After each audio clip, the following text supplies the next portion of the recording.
This is 2 Minute Toots, where we show you a digital fashion tip in 2 minutes or less. It's a holiday week and probably a busy week for most, so I figured today's a great day for a 2 minute toot. And today's tutorial is based on a video that I did 7 years ago.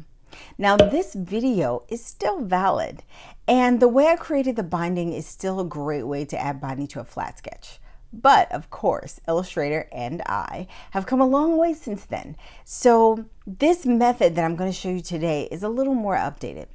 Interestingly, this technique is not a new technique, but I think it's a little more accurate to not only create binding, but also neckband, stitching, anything that needs to run parallel to a hem edge. So let's get to it.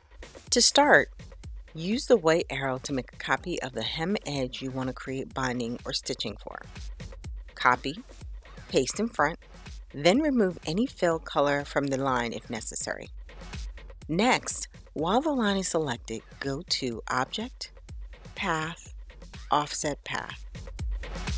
Choose how much you want to offset the line, meaning how far away you want another line from the original one on either side.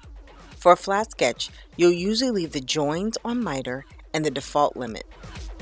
After you press OK, you'll see that Illustrator has created an object that runs perfectly parallel to your original line. Delete the original line and either fill the object with a color and add stitching, or delete any extra parts of the object that you don't need. And that's it. I still like my original method, but this one is definitely more precise. Few more steps, but you get perfect binding. Thanks for watching today's video. If you are new to Illustrator for Fashion, make sure you check out the links in the description for more information about my classes and to get some great freebies. Don't forget to like, comment, subscribe, and share this if you found it helpful.